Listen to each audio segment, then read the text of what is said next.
Hello, everybody, and welcome to the new episode of the End of Celts podcast. I hope everyone's well who's listening. Tonight, we're joined by Francis, John, and Ross. How are you all? Good, mate. Good, mate. How yourself? I'm fine. I mean, I'm every good. Celtic, Good. every Celtic fans' week is just either up or just down. But we'll try and keep this one upbeat and focus on some topics that we can get our teeth stuck into. So, the first one I want to come to is potential players that Celtic could have next season in terms of the squad at the minute as it stands, not including any loan players, obviously, because we've seen today, thankfully, thank God, Shane Duffy's been sent back to Brighton. Although it cost £3 million overall, which is absolutely scandalous. I mean, when you think of Ivan Toney, we could have signed him for the sake of 600 grand and there's £3 million wasted. It's a disgrace. But come to yourself, Francis, first. In terms of players that are in the team at the moment, who would you like to see stay? And we also have the kind of conundrum, who's going to be the next captain as well? Well, what ones want to stay, really? Who really wants to stay for me? I mean, ideally, you'd keep Edward, but you know he's not going to stay. I mean, the new manager, whoever that may be, could have a big say in that. Like, whether you would really need to just suck it up and say, look, if you can give us a season, and we'll let you go for nothing. But I reckon he's has heads elsewhere. I don't think he's seen the nick him this season, so he's not got to play for a season and give us that. So I think he's not going to stay. Hopefully he stays. And this might upset you, Stephen, but I'd keep Christie. I'd keep Christie if you can. This is not be positive, Francis. I know it's very, but I think under right manager, like look at under Brendan Rodgers. Now he was absolutely brilliant, arguably one of our best players, if not the best. Like he was up there. It was really good. And then Ayeti, jury's out for him in it, but he might want away as well because he's not getting a game. And Cham, I don't know about him. Is he going to want to come back? But hopefully guys like McGregor. I can't see any reason Forrest would leave. Barkas, I think he's done. As much as me and you try and stick up for him, I think he's done. Taylor, I think, will obviously stick around. Julian will stick around. There's not many more. Tumble, obviously. Rogic might stay. I'm not too sure if many folk maybe come in for him that will really maybe interest him. Sorrow, I imagine, will stay. I'm not totally convinced by him, but I think he'll stay. Jack Henry's one that could come back in. He might just, similar to Welsh, just find he's selling the team out of chance, and who knows, he's done all right in Belgium. By all accounts, I think he was voted the best player in Belgium, not just the best defender. I think he's been voted the best player, which is quite surprising, but I don't know, maybe it's good. Some of the fringe guys I would expect to maybe come in, like maybe Luke O'Connell, Dembele if he signs a new deal. There's not a lot that really stand out, and a lot of it's going to come into, without really delving into the manager side. It's whoever the manager wants, and that he might not want half these players, and he might want his own guys in. But again, the new manager might convince guys that want away to stay, depending on who this guy is. Yeah. So I think there's got to be a lot of changes, and without going into the manager's a big one. You're 100% right when you say who wants to stay, because again, we're speculating here, but we'll have to think of players who might be staying, who are more likely to stay, and the likes of Ayer, McGregor, even though McGregor, a lot of Celtic fans don't seem to take notice of this, but he hasn't had a great season as well. But I'll just put that down to the standard he's been playing with at the moment. But when you come to Christie, it's an interesting one. I'm not going to Christie bash today. I've done enough of that in the podcast, but we put up the post on Twitter and Instagram about him potentially leaving down to the Premier League, and the majority of the fans, I have to say, Francis, were on board with him leaving. There was some. I think I'm in a minority there. We're keeping on me. I mean, don't get me wrong. I agree. And under Rodgers, he was fantastic. His work rate was great, and he was doing what he was asked to do. But it seems to me that his head's just totally went out this season. And you could say it's down to the coaching and what the tactic he's been told to do. I'm Ross, but one interesting one. We've seen the Twitter footage of Jack Hendry giving it to one of his players over in Belgium. I think it was Space Cadet, wasn't it? He said, but the likes of them, the likes of them players coming back to Celtic, who even in the current squad and potentially coming back from loan, like Zabayo as well. People forget about him. Do you think will have an impact next season?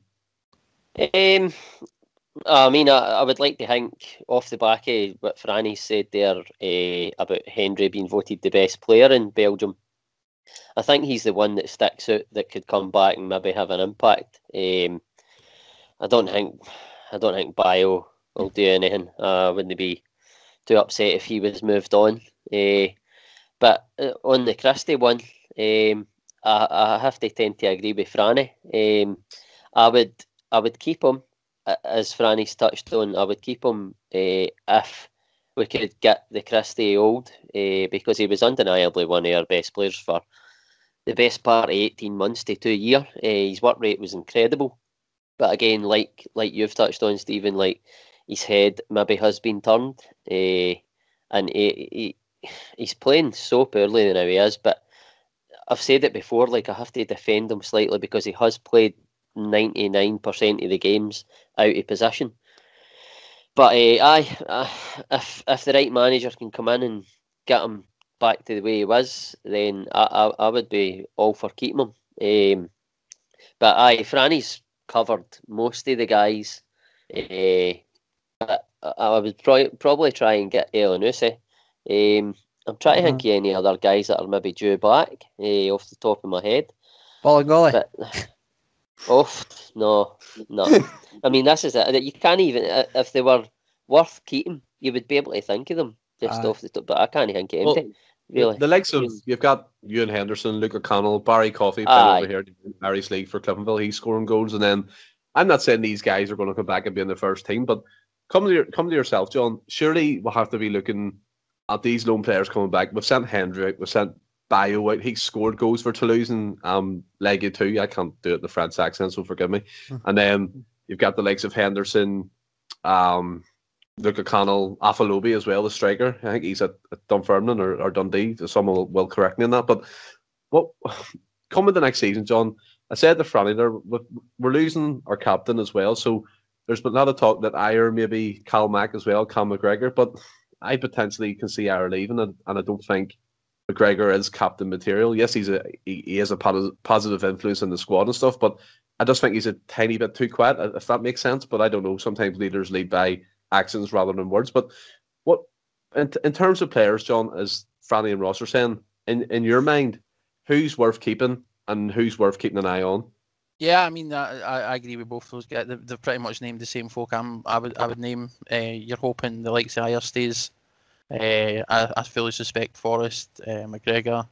I'll still be there. Welsh, obviously. Taylor. I'm not too fussed about Christie. The fact that he's down tools and he's completely let his ego get the better of him just shows that he's no, and he's had his head turned down. That's evident. Then just let him go. But has he down tools, or is he just out of form? Because he looks at times to me like he is trying, but he's playing for his cell though, mate. This is the thing. They are though. Aye, but some more than others, and like you could say he's trying. He's no. I wouldn't say he's trying because for me he's not trying hard enough, and you can't just take when he takes the pot shots and he floats the ball about 20 yards out of the bar. That's no trying. He's constantly passing the ball back. He's no going forward much in terms of that. Like he's not bringing the ball forward. I think his play is very negative. It's been very negative this year. I agree with you that his work rate's down. His work rate's down. Aye, absolutely, his work rate's down. But is that because he's out in the right? No, because his work rate hasn't been any better when he's been. When he's been playing in position, he's not been playing any better either. So, I mean, like I says, I agree with you guys. He was fantastic under Rodgers, but for whatever reason, and if you believe everything that you read in the papers and all sorts, then his head's been turned. They're trying to work for him to get a move, and it just seems like he doesn't care anymore. So I'm not too fussed with how his styles it goes, but I don't want to linger on that. But in terms of guys we've got, I'd be surprised if we don't have if we've got any strikers left come the end of the year. Bolingoli I would just let go. Yeah, I mean there's not much as we've touched on previously that this rebuild is going to be absolutely huge. So I think there's very little by way who's currently in the first sort of team set up at the minute that might still actually be there, barring a couple of guys. In terms of the guys coming in on loan, Hendry, he gets a lot of stick online. I've seen for Celtic fans who just remember him for a couple of years when he got a chance a couple of years ago and wasn't up to the task at the time. People can change in a couple of years, and with the right development and all that, then you can progress as a player significantly. And we've seen it happen with many people. So the fact that he's went over to Belgium, which by all accounts is a better standard than the Scottish Premiership, let's not kid ourselves. And as a defender at one of the teams that wouldn't be regarded as one of the top teams in the league, to be voted Player of the Year is quite an achievement, and I think that's something that he's worked for. And that video that's came out where in relation to that, the goal they conceded or whatever the case was, the passion in him, like you can see it meant a lot. Like he cares, and I think having that kind of presence about the dressing room is something I think that we've not had and that we've missed. I can't see any player in that Celtic jersey the new, barring maybe Ayer, Brown, being that passionate about the silly goals we're conceding, because God knows there's been a lot of them, and we've not had any guys on the back post, which Henry seems to like to cover. So I think he's quite a big lad. He's obviously developed, so I think he's somebody that we should actually look at and could essentially cement himself in the first team with Julian, who I think will be there. And then you've got other young guys. I'm hoping that we can keep the likes of Dembele. Luke O'Connell coming in deserves a chance. Barry Coffey, it could be an option in terms of striking, or at least a backup, because we've not got, like I say, I'm surprised if we'll have anybody at the club. So, but again, he seems to be doing well and scoring goals, and he was highly touted prior to that move anyway. So, I think we've got a lot of good talent in the youth side. Ewan Henderson as well. I rate him, by the way, a lot. I forgot about him, and he's a very good player. Every time I've seen him, I've been impressed by him. I'm the same. Definitely a place at Parkhead for him, like, totally. Yeah, absolutely. And again, this is another thing where these guys, although we sort of grudge them not getting game time with us, getting them out on loan to some of these clubs is great for their development.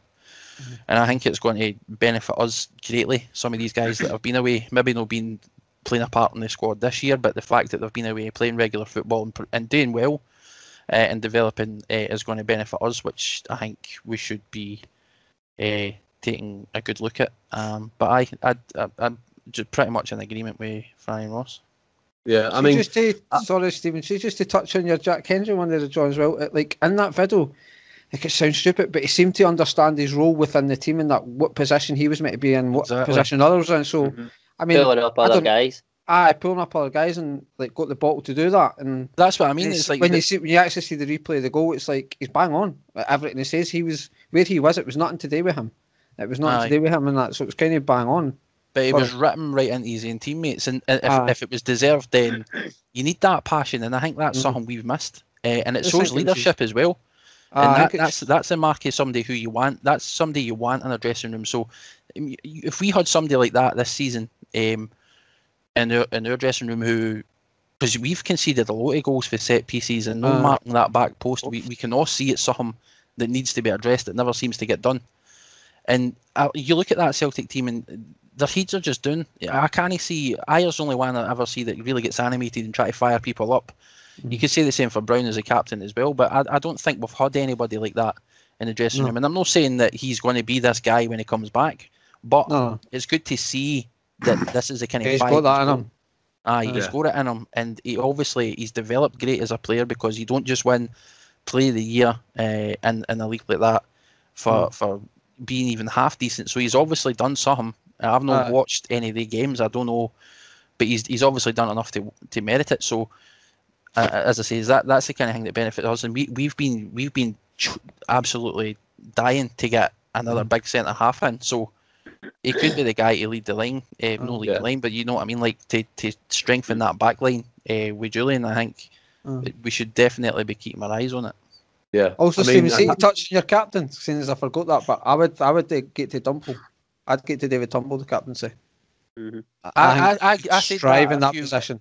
A few weeks ago as well, when we talked about potential captaincies once it was announced that Scott was leaving. I'm pretty sure we'd mentioned McGregor, Ayer, and Turnbull was in there as well. That I agree with Julian. I like the idea of Julian, to be honest. I like your captain to lead for the back. I know Brown was a midfielder and it worked, but I do like, because they see the whole game in front of them, if you like. Yeah. But I mean, I wouldn't say no to Turnbull, but I don't know if it's maybe slightly too soon for him.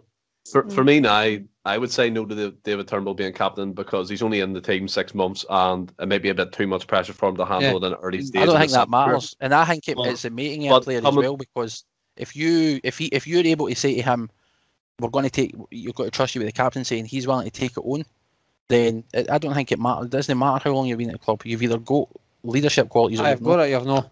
I get that. Yeah, but for me as well, I can confirm that Jack Henry is a big fella. I got a picture took with him at the Celtic Festival. And he dwarfed me. Like, I'm 6'1", but the size of him, width-wise, and is he no like 6'4" or 6'5" or something? Yeah, he's quite tall. He's a big baddie, like, and he's good-looking boy. He's filled out a bit, man, and you need that. You need we've long missed. Well, I think the last guy we had really like that. I mean, all respect to Julian, but Van Dijk was the last sort of big commanding centre half that we had. And we've missed it drastically. We've seriously missed it this year. Yeah, but coming back to your point, John, I have to be a bit.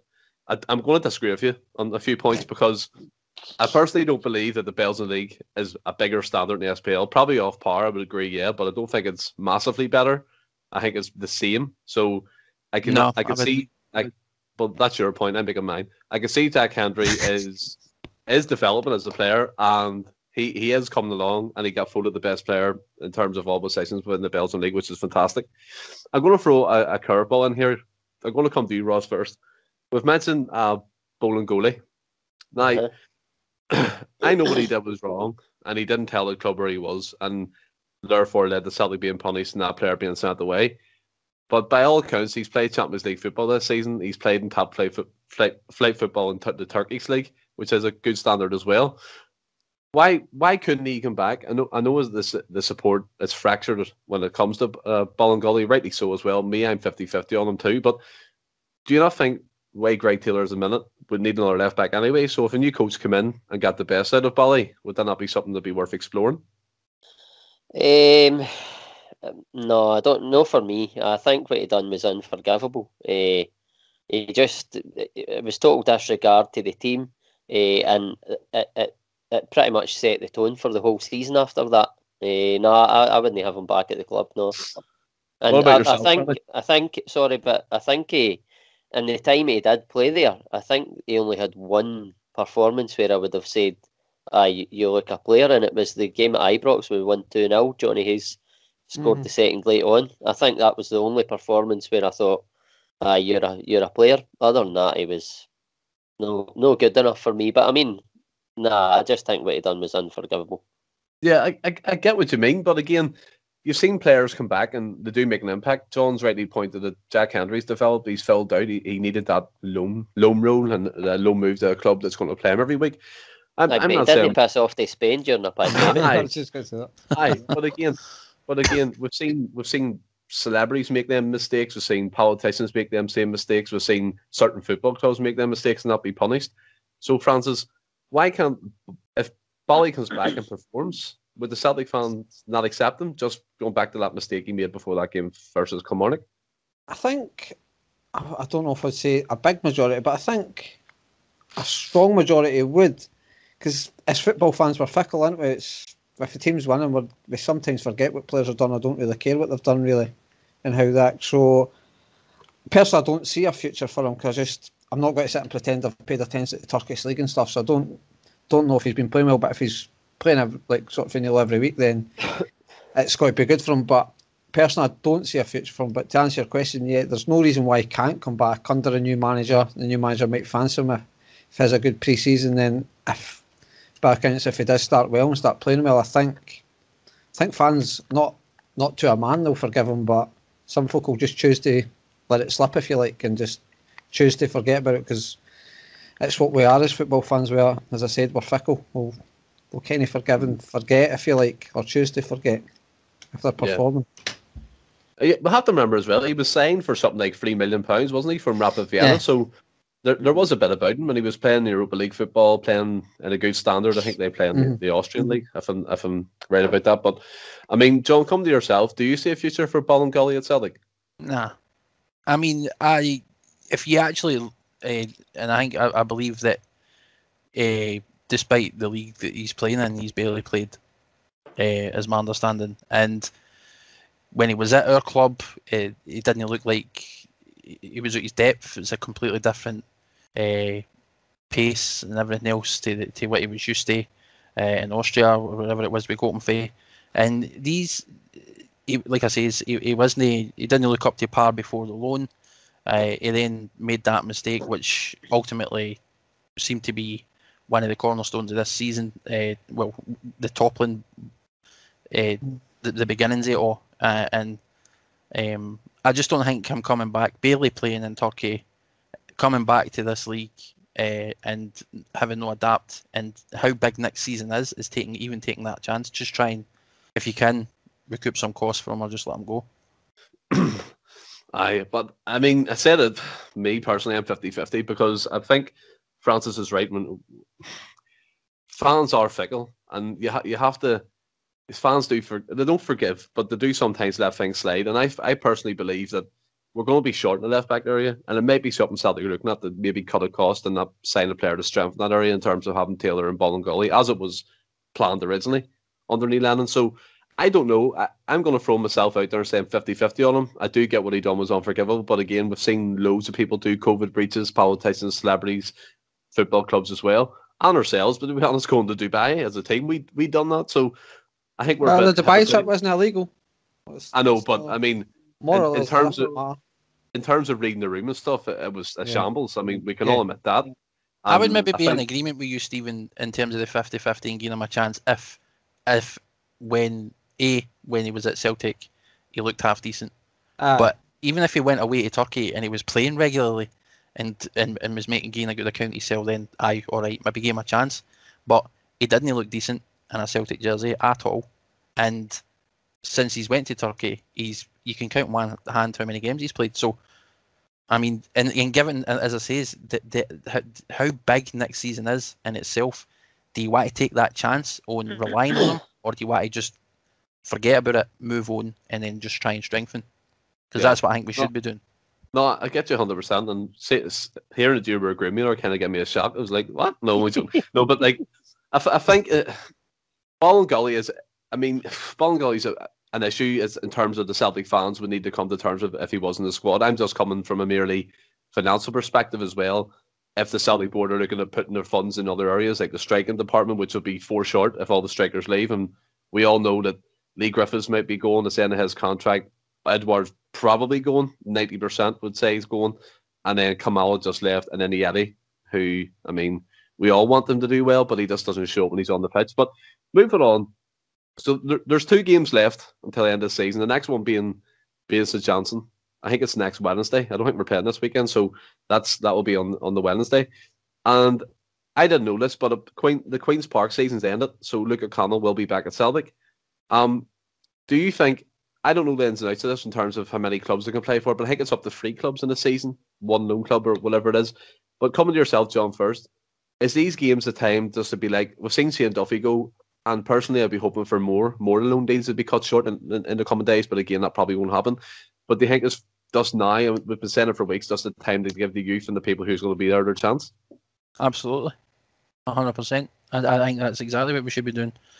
You've got Heahaw to play for at the minute, and maybe unlike the game against them last weekend, there's nothing to play for, absolutely nothing. And you can't even say at this stage, if somebody was to come out and say, "Oh, we're still playing for pride," I'd want to slap somebody, because that would be a ridiculous statement to make. But so 100%, I'd be keen. Use a try. I was just trying to think there when we were talking about left backs. Who is that left back? Did we know bench him a couple of times Adam this Montgomery. season? Adam Montgomery. Was there no somebody else? Church or something? Pass. I don't know. Church. I would look straight to your reserves and your youth team, and then just saying, give these boys a game. Why no? Yeah, I mean the whole playing for pride thing's fucking out the window now, isn't it, boys? It's it's totally, it's totally that gone. Yeah, as John said, you just feel like Carty kicking someone if they said that. But I mean, coming to yourself, Francis, here in terms of the games left. Now, I'm trying to be positive. We said this is going to be a positive podcast. Hopefully, it comes across as less negative than it usually is. But in terms of the games coming up, now John's right when he says, look at the reserves, look at the youth team and see what's in there.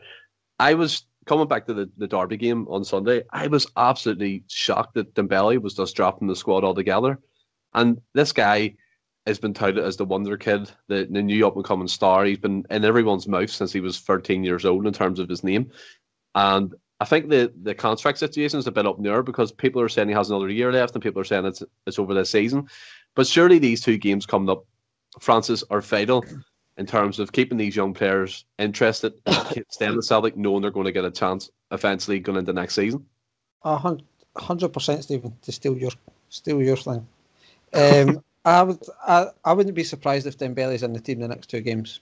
I honestly wouldn't be surprised, but like, why did Kennedy not make these changes when he got the job? I'm not saying he had to bring all the youth players in then, but just as we spoke about, it's just been much the same setup, the same team. He's just done nothing different. So, do I think he'll do something different? I actually think he will, because, like John touched on, we can't make the season any worse by playing youth players. We can't make it any better, but we can't make it any worse. So it's dead. As I said, it's dead rubbers. They have been for a few weeks, and he's not done it. But surely he'll play some of the fringe players and some of the youth. Maybe even chuck Barkas. I feel like me and you go on this every week and say that. I think, and I just chuck him in because I don't know. But surely it's pressure free. Just see if he's got anything about him. It's pressure free. Then I'm not saying we need to bring.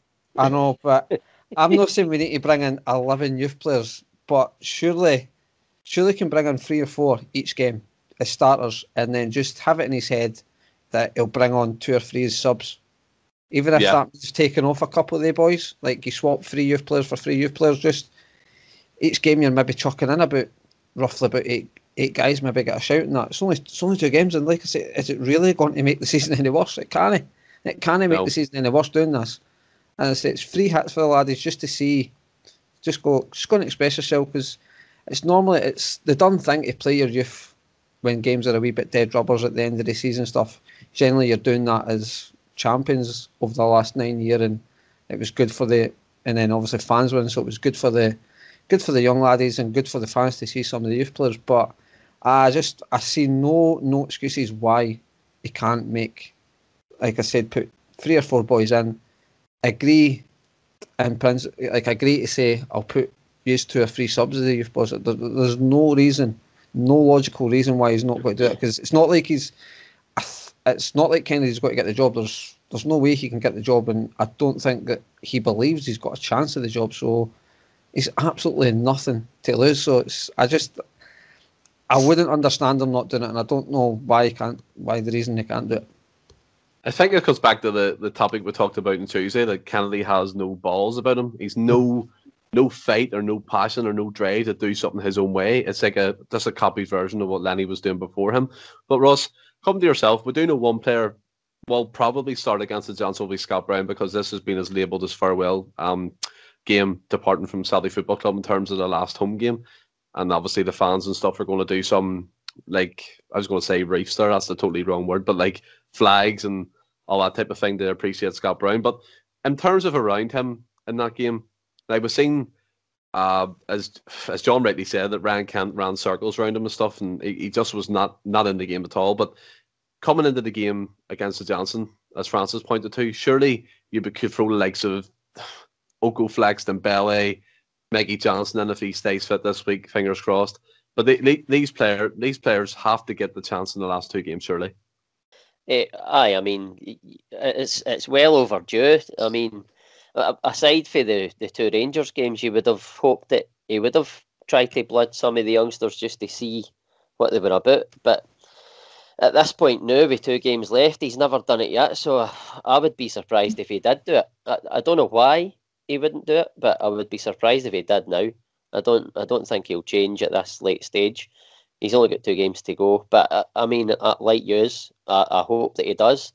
I would like to get a closer look at guys like Okoflex. I mean, he came in when we had a bit of a decimated team after the Dubai fiasco. He didn't look too great, but I mean, again, we go back to if he'd maybe had 4 or 5 games, a wee bit of a run in the team just to build a bit of momentum. But like seeing him for like half a game or whatever, it's no fair to judge somebody on that, and it's no fair on the guy to try and make a stake a claim, if you like, because he's not getting enough time to impress. But I mean, I would like to see all these guys getting a wee shot at it, but I really don't think Kennedy will change in these last 2 games. I think he'll just go for the. We use that term tried and trusted, but it doesn't. It's not really applicable this season. But I think he'll just go for the names, if you like, the household names. Just to put you on the spot a wee bit, Ross. I know you hate me doing this, but in particular, in particular, in terms of youth or fringe players, who would you like to see on the pitch? I know the obvious one is Dembele, but who else would you like to see? Well, obviously, I've touched on Okoflex there. I'm not an avid watcher of the youth, to be honest with you. So I couldn't even rhyme off many. But certainly Okoflex, Dembele, I would absolutely like to see. We've already touched on him in about the last 768 podcasts. We've been Celtic fans have been screaming for to get him into the team, for to see what he's like for ages, and it's just not happened. Why it's not happened, we'll never know. But just anybody to see what they're like, to see what they've got to offer, to see if they can stake a claim for next season. But I mean, 2 games now to try and stake a claim for next season is unfair on the youth to an extent as well, which is why I think probably he'll just go with the usual suspects. Yeah, I think you're right in terms of that, because I don't trust Kennedy to make them decisions or try and change something or change their formation or change the way he plays in the last couple of games. I think he'll do it safe and just wait for the seasons to dwindle out and he can walk away, hopefully leave the club, and that'll be it. That will be us rid of John Kennedy. That's not being disrespectful or anything. But just before we move on, John, I'll do the same thing I did to Ross there. In particular, who would you like to see get a chance? I don't know. Like Dembele, Okoflex, Hazard again. I don't know. These other guys' seasons finish. When does their loans end? Because if any of them are back in time, give them a game. Yeah, I think we're really all in agreement as well. And one thing I put up last night that we all seen, I think during the evening last night, there was the Celtic Celts and Rangers Celts are in advanced talks to join the Lowland League. It's went from the League to Scotland down the division to the Lowland League. But I think personally, any competitive football for the youth is a win-win situation, because the reserve league was scrapped, and I still can't gather why. I know clubs couldn't afford it and things, but I mean, to put out a reserve team, there's clubs over here, amateur clubs, to put out reserve teams, no bother, B and C teams and stuff. So I don't understand why it was scrapped. But come to yourself, John. Surely the likes of the Celtic Celts in the Lowland League is only a good thing. I mean, yeah, it's regular football for them. I mean, your only real question is it competitive enough? That's no slight on any teams in the Highland League, but I mean, I don't know too much about them, to be perfectly honest. But as long as they're getting regular football and it's competitive to a degree, then it's a good thing. Yeah, it has to be a source as well for the coming seasons in terms of our youth academy to produce players. I mean, it's been ages since we produced a young striker. No, Jack Aitchison, the youngest ever Celtic goal scorer, that's kind of went out of Celtic. Do you know what I mean? And he had big hype and stuff, and it was unfortunate that he left. I mean, many fans wanted him to get that chance, and then you've got going through the whole team. You're missing the likes of the McGeadys, the Tierneys, the Sean Maloney's, just to name a few, like came from the reserve team, Ross. And surely any competitive football, regardless, I know standard, yeah, but you've got the likes of Celtic Hearts and all in that league, managed by Barry Ferguson. They're pumping all sorts of money into their playing squad, so it must be of some standard. Aye, I mean, I think I can't see many negatives to it. Like you said, any competitive football is good football. I would say that it would definitely help with their development. I mean, it'll certainly toughen them up playing against proper men. I mean, also, I mean, not only like the Celtic and Rangers Colts, but it would be beneficial for that division as well. It would bring a lot more attention to them. And it would, I mean, and probably when Celtic and Rangers are in town, it would drive up their crowds, which would then boost the coffers of the clubs. And then, I mean, economically as well, it would probably be good for the towns. So, I mean, not only would it be good for our youth, it would be good for that division. I can't really see many pitfalls in it, and if there is any, I would say that the pros they surely far outweigh the cons. For everyone considered. But I mean, am I right in thinking that it's only for one season? Yeah, one season. I think it's a trial that they're proposing. Right. So it's aye. Well, I mean, surely after the trial, that'll be like more of a permanent arrangement, because I can't see how anything. I can't think of any pitfalls to that whatsoever for all parties. Yeah, I mean, I'm glad you actually brought up the financial aspect, because it's been reported that Celtic are going to be paying, and Rangers, of course, are going to be paying 25,000 each club in the Lowland League. So there's a financial aspect to it for them, and as you said, attendances will be boosted. Do you know what I mean? Because there'll be people living around them cities and them boroughs and stuff that want to go and watch football, and the likes of Celtic Colts playing. If they don't get the chance to see Celtic play on a Saturday, they can watch the reserve team playing as well. Many people love to do that just to keep an eye on the youth. I would definitely do it myself. But Francis, as Ross said, even this trial, if it gets agreed to for a year, a trial, and then if it's not working out, it doesn't work out, it doesn't happen. But surely they can't say no to a trial plus the financial incentive as well. No, so am I right in you saying they're getting 25 grand per club, or is it just 25 grand to enter the league? It's 20. Unless I've read it wrong, it's 20. It's between 15 and 25,000 each club. I mean, that in itself, in the Lowland League, surely will keep that club afloat for at least a season or two anyway. So I think in that sense, it's like Ross touched on, and John, it's beneficial for everybody involved. Like the two other boys have said, it's getting competitive football for the youth team. It might then, that's one thing we did speak of, is the fact that there's no reserve league now. That's maybe one of the reasons youth players aren't hanging around and maybe going away to other clubs. So it might help us keep a hold of our youth players. Agreed, obviously the standard might not be brilliant, but it's getting them youth football. They're playing week in, week out. We can maybe keep an eye on them, and then it's maybe getting them, when they get into the first team, they've got to be a wee bit sharper and stuff. And then, like Ross touched on as well, financially for the clubs, would totally make sense. So I can't see it only being a trial. I think it would go along with that. And then Ross also touched on like the local sort of businesses and that, and Ross might actually appreciate that by having his own business and stuff, like especially the times we're having, like with this pandemic, it's some places are struggling, and then the wee cash boosting that might help them. So I can't, like Ross said and Ron said and yourself, I just can't see many if any negatives to it. Some of the teams in the Lowland League might be a wee bit stuck up about it, because it might turn into the Celtic and Rangers show. Hopefully it doesn't, but it's kind of the nature of the beast. It possibly will. And another hope with the league is we can't really just chuck players in just to get fitness and that, like what you could do with reserves where you're playing like normal first team players. Granted, I think it was only limited to about 3. I think there needs to be an age limit in it.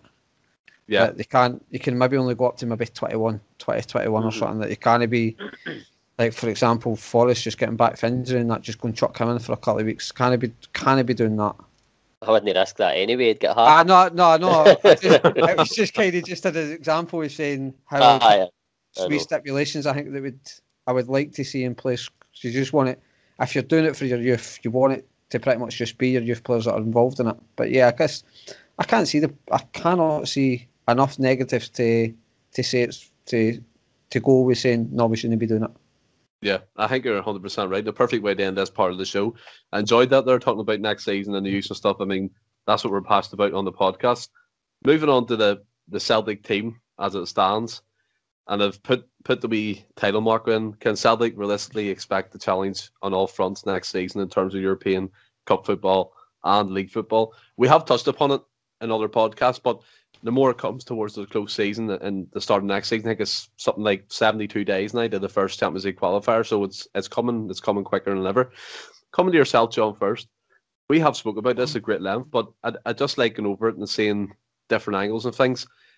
Do you look at the positions on the pitch that we might have to strengthen, players that may be coming in, players that might be leaving, and it just leads you to believe that the longer this management hold-up's coming and you're not hearing anything, it's going to be far more difficult for Celtic to challenge on all fronts next season. Aye, definitely. And I'm still in agreement, and I still stand by what I said before about it. It all comes down to who the manager coming in is and whether or not he gets he's backed in order to fill these positions that we're undoubtedly going to have. And like I said, I don't, as long as we win the league, and that should be the priority. I could care less. Anything else is a bonus. Yeah, in terms of positions as well, right?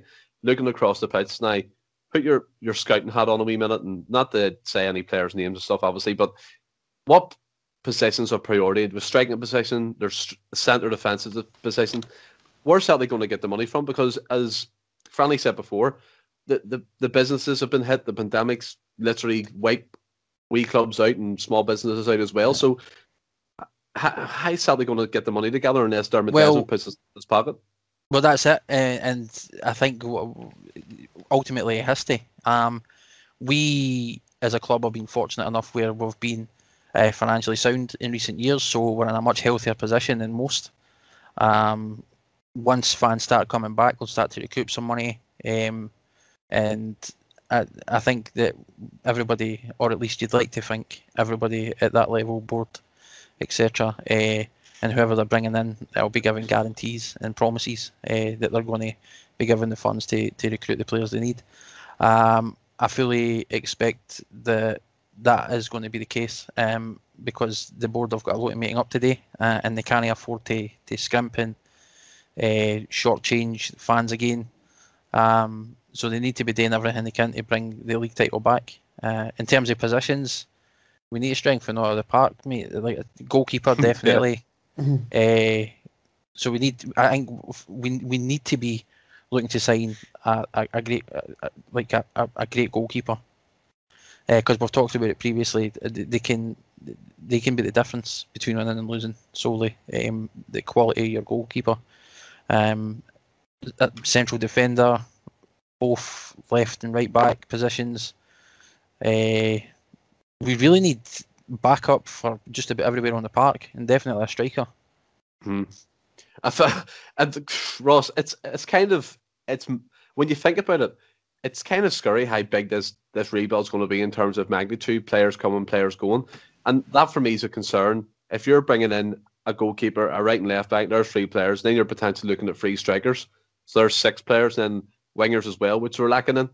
Is it not a concern that these players might take longer to gel in terms of a squad, a cohesive unit, and obviously creating bonds with each other in terms of team and going forward and challenging for trophies? That, for me, that's a concern of mine. I mean, it would be. Of course, it's a concern because you never know. You can't see into the future. So it is a concern. But I mean, if you're looking at the current squad right now, with nobody having left, I think as a matter of urgency, I think we need we definitely need a goalie. I think we need a right back and a left winger. That's just with the squad right now. But I mean, for to go right for the squad and the starting 11, after we see who goes and stuff, I think there is a bit of a rebuild ahead. I mean, I listed like a goalie. I probably need at least one centre back, especially if Ayer goes. I think we need a first choice right back and a backup. I think we need a first choice left back or a backup, because I like Taylor.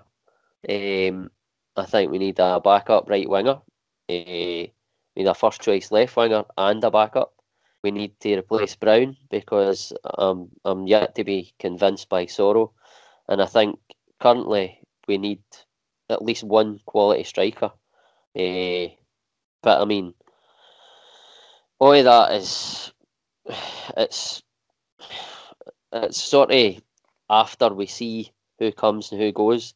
But I think the key areas on the current squad that we have before MD leaves are a goalkeeper, right back, and left wing first and foremost, and then see who goes off the back of that.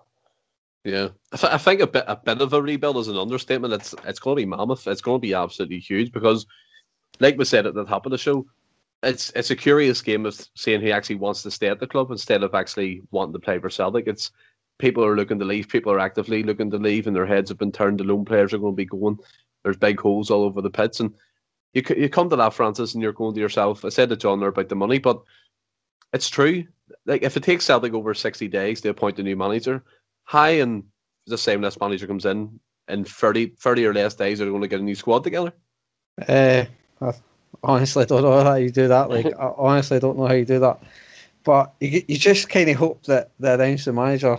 Well, yesterday really. It's just get it done, and then you could move forward for there surely. Because then, if you bring, depending on who the manager is, if he's a big name, it could convince some of these players to stay. Who we want to stay is a different, but it could convince some players that their future maybe lies at Celtic. Guys that maybe coming back for loan spells, like we say, could get a second chance, so that could obviously free up some cash. But yeah, it's just honestly, I don't know how you do it. Like I think we will have money, like John touched on. Financially, we are sound, but we are in a different we're normally in a different market anyway. But I think just clubs in general are going to be dealing in a different market. I don't think there's going to be many big transfers simply because of the pandemic. I don't see how clubs can go out and spend 60, 70, 80 million maybe on players and that. I don't see how they can actually justify it to their fans and stuff.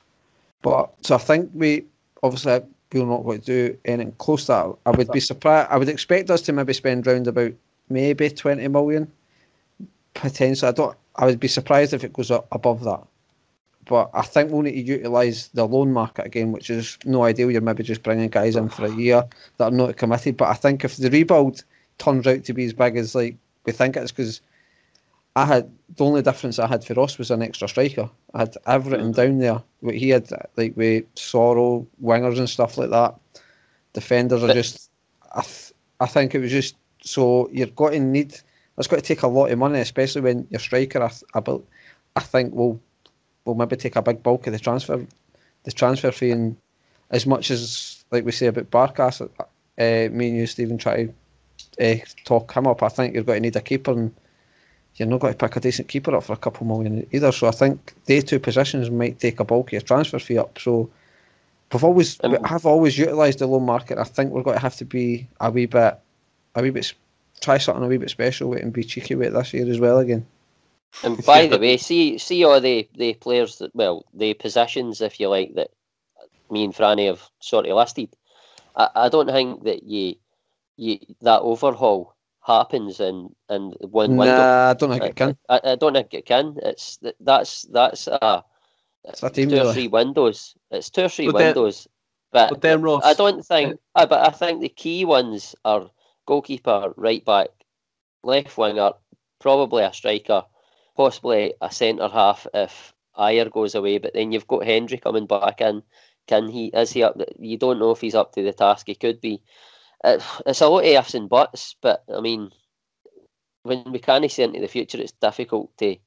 You're sort of guessing. It's difficult to be definitive. But I think. Was it you say?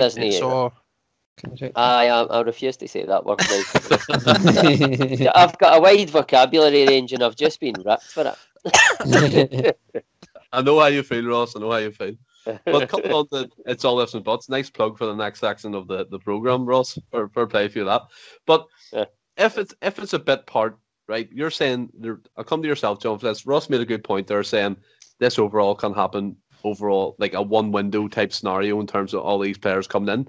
But you have to think about it wider than that. If we lose all our best players in terms of Ayer, Eddie, and then you can't rely on Forrest to be fit all season in terms of right wing position. Maggie Johnson as well. We touched upon him a great deal in the last couple of weeks. But for me, it's urgent that we sign the players of quality we need get into this season instead of waiting to January to get the other players we need in.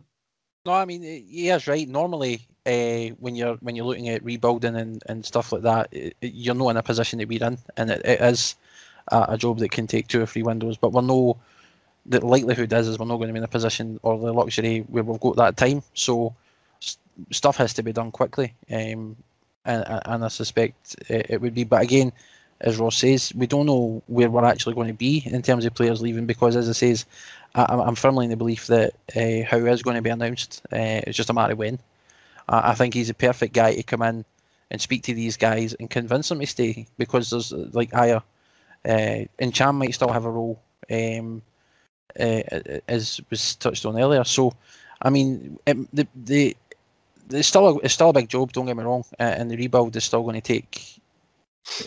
We're still going to need to spend a bit of money, and we're still going to need to bring in a lot of players, but it might not be as big a job as we're making out if we're getting the right guy in, and he's able to talk to these guys, sort of tell them what his plans are, and sort of give them assurances. And it's difficult to say. Like I said, we can only just guess at the minute. It's all conjecture, isn't it? Yeah. It certainly is, Stephen. But if we go on to the Celtic board at the moment, right, and after the social media blackout, loads of fans were convinced that something was going to come out, something at least was going to be said. I think John Paul Taylor, the Celtic liaison officer, expected something to be said in terms of at least a short-term vision, so to speak. I've seen him comment on Twitter. That was yesterday, so I think he meant today, and that still hasn't happened. And you look at it as if, like, as the board backed themselves into this much of a corner, that they just don't care anymore, Francis? Is that way it's coming to you? Well, I wouldn't say that. I mean, I did read an article as well that, I don't know how true it is, that the board, and I know we've got to touch on Dominic Mackay, have had meetings with Celtic supporters groups, and it's so, why are these supporters groups not giving out this information and what's happening in these meetings? Is it just simply they're not asking the questions that the fans want to hear, because they're maybe in a privileged position getting to have these various sorts of meetings, so they're not wanting to really rock the boat, if you like? I mean, I think the Celtic Trust are releasing stuff that they've had meetings, but I don't know how true these meetings are. But to kind of talk about the board, I think the silence a wee bit is they've just got to get badgered about the manager, which is, I think we can all agree, is fair. They've got to get badgered about the manager, but they might not actually hear it concrete. Like we say, I think, well, apart from yourself, Stephen, we think it is Eddie Howe because there seems to be too much in it for it not to be him.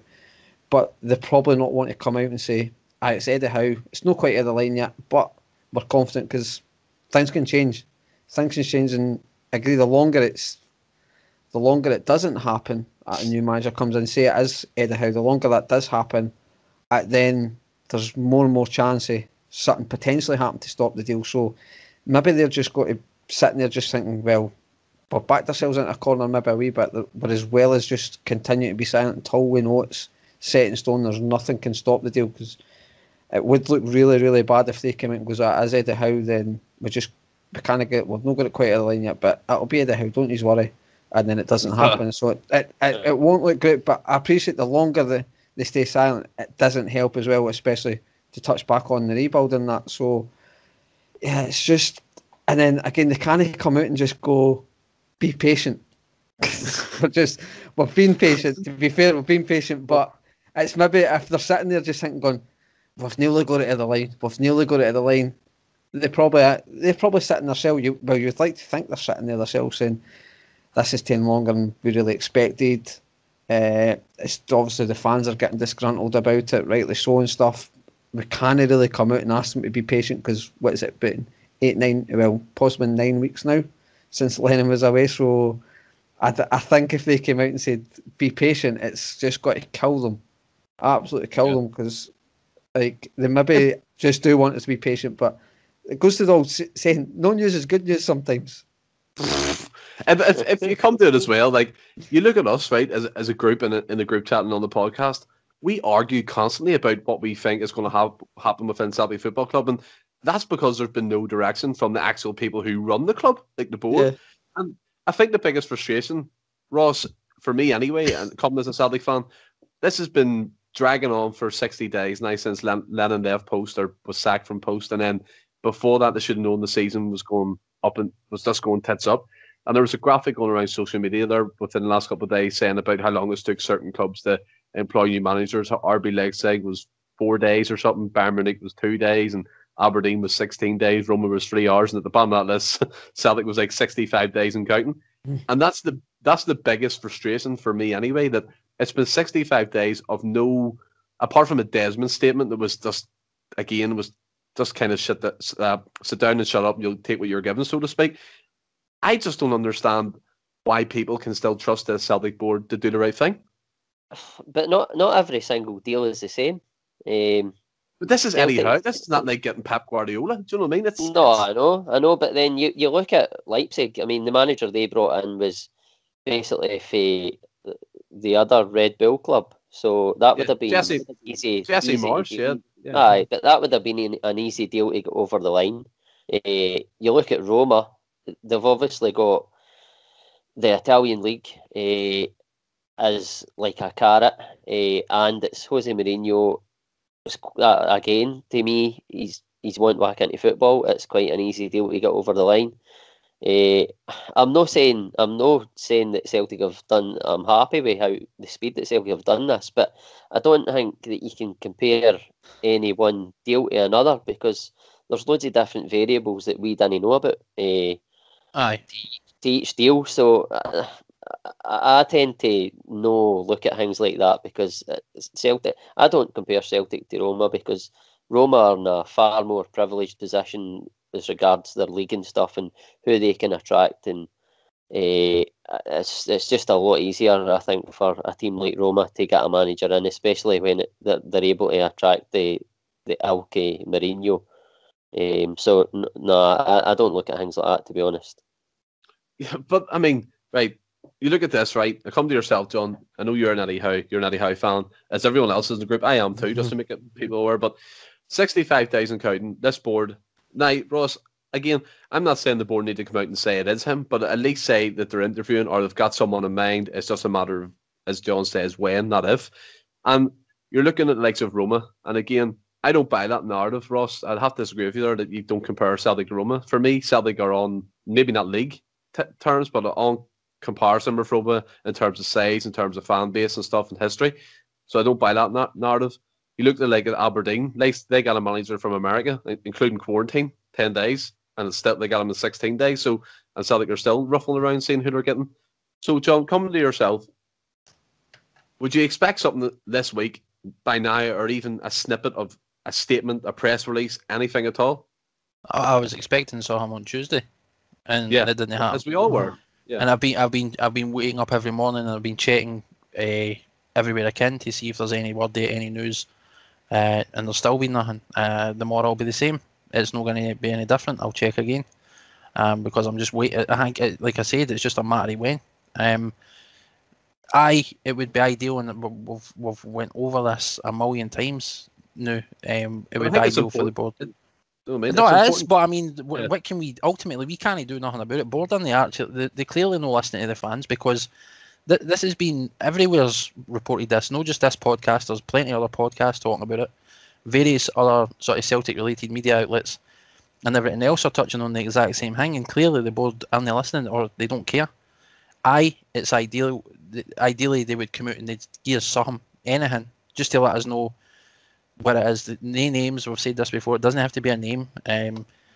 Even if they could turn around and say, a manager's going to be announced on a particular date, just we've got something to look forward to.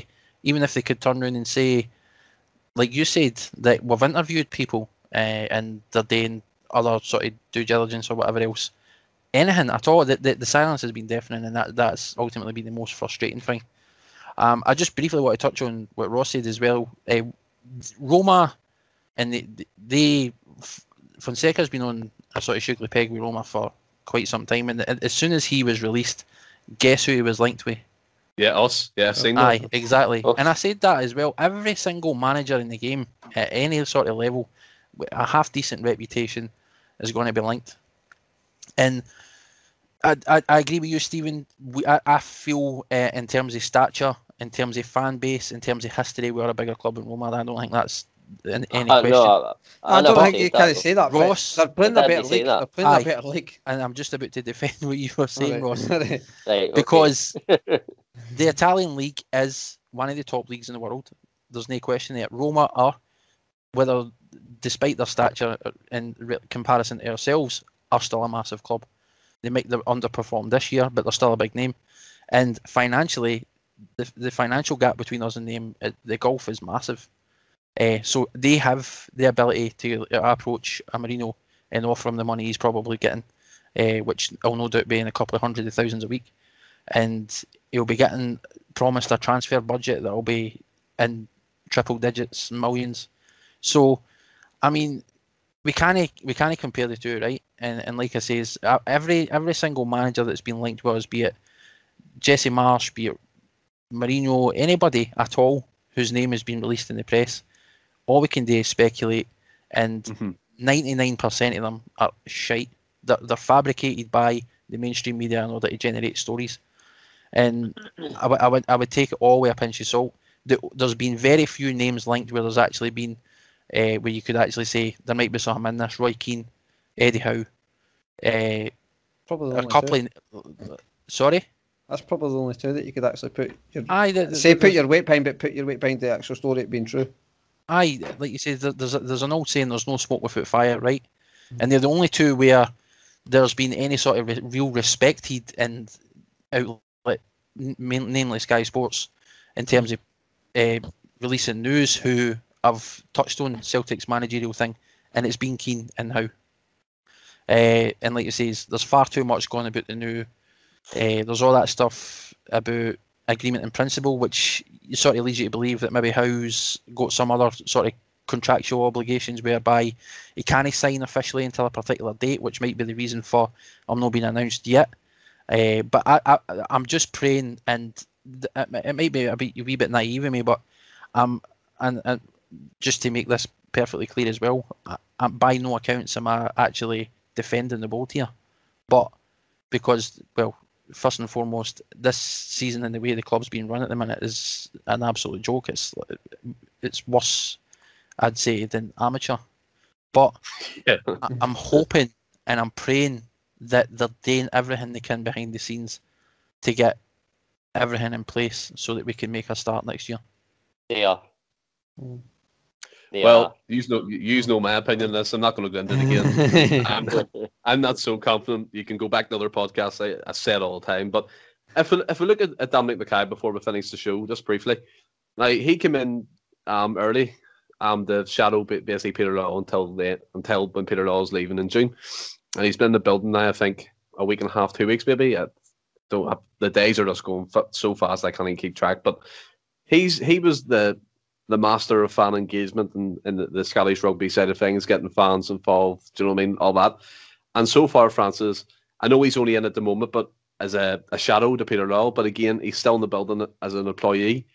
I was expecting at least him saying he's delighted to be joining Celtic and this is his plan, blah, blah, blah, like a couple of bullet points, and then again in the summer when Law leaves, you hear something more from him. But we've just heard nothing. Do you think the board is telling people to not, it's going to sound like thing, but to be quiet and not come out and say anything in terms of what they're doing at Celtic or their plans at the moment? I suppose you could say that, and because obviously he's not. You would think they would have been put in front of the media just to touch on like what you just touched on. Says, here, this is a plan, blah blah blah. Just your scripted sort of a welcome speech, if you like. So I'm surprised he's not done that. But in the same token, he doesn't actually officially start his role. I know he's in the building now as like sort of a shadow on Peter Law, but it doesn't actually officially start to the 1st of July. So should we expect anything from him? Because again, he's got to be getting asked questions that, in all respect, are not his to be answered just now. I appreciate he's got to be taking on that position, but as it stands, as it stands, it's not his job to be answering who the manager's got to be, who's this got to be, what's happening next season. It should be. I appreciate it's got to be him next season, but it's not his job now. So yeah, probably is getting kept away from the media, just for his own. Well, once you say that, I don't know the word about it, but it is. I do believe he's getting kept away, but I've no real issue with Dominic Mackay not coming out. Like I say, I would have liked a wee sort of the wee scripted welcome speech, but the fact that he's not officially taken over his role as CEO, I've absolutely zero issue with Dominic Mackay not saying anything about the club going forward, I feel like, as it stands. Yeah. I would absolutely 100% agree with that. But I'm not saying there's an issue, guys, right? I'm not saying there's an issue, right? But you see, if a player signs a pre-contract, they put up a wee statement or release it on something saying they're happy to be joining Celtic, such a historic club. I hope to have a successful time there. We haven't even seen that. I know when he got announced as a replacement, you've seen snippets of an interview he done and said he can't wait to get started and stuff. But coming to yourself, John, you said you agree with every word, right? But me, personally, as Francis touched upon as well, you would expect at least a response from him in terms of, I'm happy to join Celtic. This is my plan. And then in the summer, you get the full whack of an interview from him. But again, from my point of view, there's no issue, but I'm just a wee bit irritated, if you know what I mean. Nah, I'd like Francis says, and I firmly agree. He's not officially started his role yet.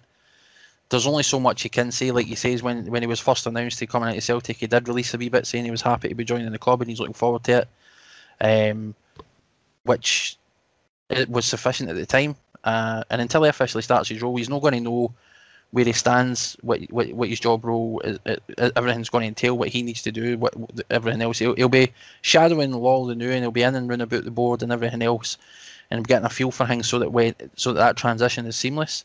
But we absolutely shouldn't be expecting anything from Mackay at this point. And you can't compare the same sort of statement to a CEO coming in and a player, because ultimately a player knows when he's coming into the club, his job's to play football, and it's like they can say things like, yeah, no, I'm looking forward to it and everything else. A CEO is completely different.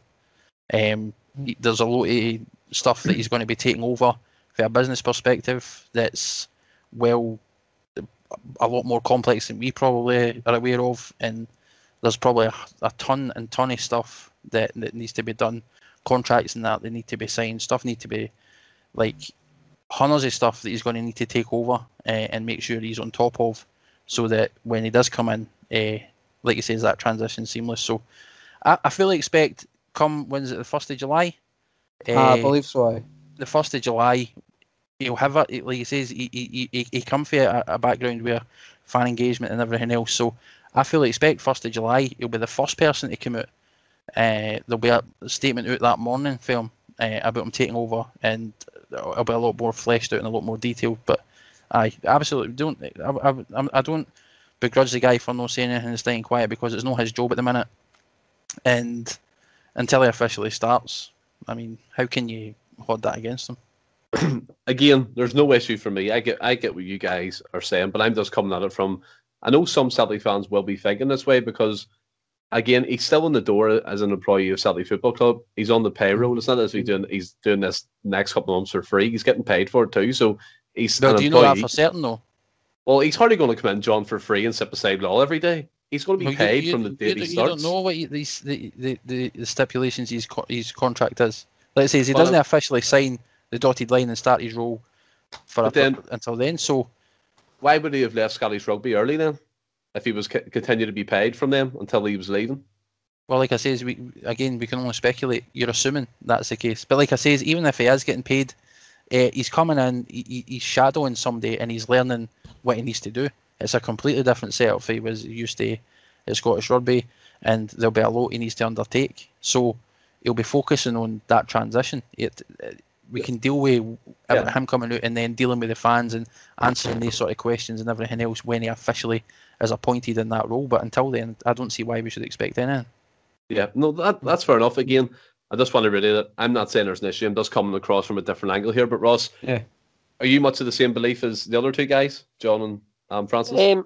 I sort of hear where you're coming from. Like, I mean, we're not expecting them to come in and basically like do a full presser and start like making promises to the fans that, well, they could be false promises that he doesn't know, because he doesn't know what the job entails. And like Franny touched on, and John, he's not officially started yet. But I get where you're coming from. Even just a wee what's happening beat on would have sufficed for now. But I don't expect a full like presser for him and start making promises when he doesn't know what the job entails. Just basically what they've touched on is kind of what, and yourself, Stephen. I know where you're coming from. Even just a wee mini statement, just to say, "Hiya, I'm here," but there's not really been anything. Yeah, but that's been par for the course. I get what you're all saying. I know he's shadowing at the moment, Peter, all and stuff, but again, I just was expecting just a wee snippet, as I'm trying to say here. But in terms of the show, guys, the main segment of it anyway, that's it finished. I think we discussed so many topics there, from the youth right through the next season and towards the end there about the board and Dominic Mackay. So that was a fantastic podcast. And just to move on to the quiz side of things between before we go into the quiz, I'm going to put it in record that Celtic will announce how the day Rangers are getting the league trophy to take the shine off it. Yes. What a statement that would be, by the way. I love that. Oh, that is what's happening, by the way. When is that date? Do we know? I think it'll be a couple of weeks anyway, isn't it? I'll need to look into it. I didn't hear before. I mean, it's leaving us on hanging for another wee while if that's the case, but it's got about 10 days or something, 10, 14 days anyway. That would be epic. That would be the Tom Galladay, man.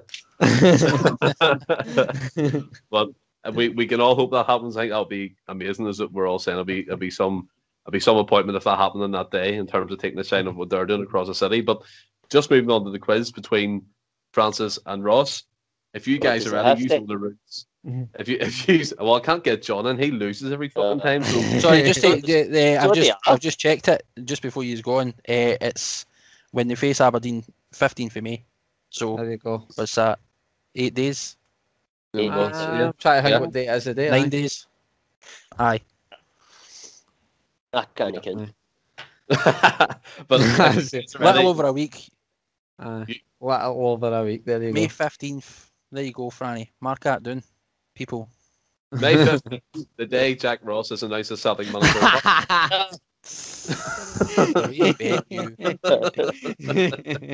Right, you guys. Right, Ross and Francis. Quiz time. Right, 5 questions. You guys know the rule. Are you ready? Aye. Right. After Martin Lee took over at Celtic, who were the first SPL team to avoid defeat against Celtic? Habs. No. Francis. Hearts. One more try, Roscoe. Rangers. Francis. St Johnstone. Oh shit, Aberdeen. What nationality was Brother Alfred, who founded Celtic Football Club? Irish. Yeah.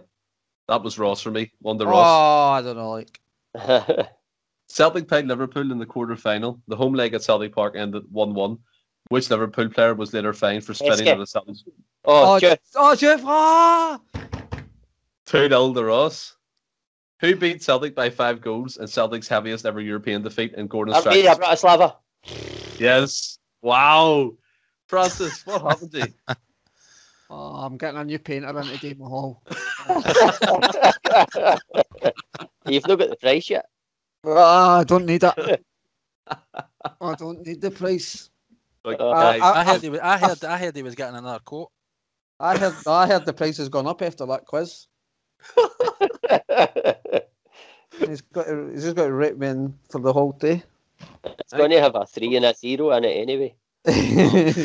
Ross totally annihilated her, much like Anthony did to James on the Tuesday podcast as well. 3-0. So, guys, again, a fantastic podcast, and I hope everyone who listens enjoyed it. And again, any different opinions, please let us know on YouTube, Instagram, Spotify, Twitter, wherever you want to comment us. Let us know what you think, and we'll be happy to discuss that as well.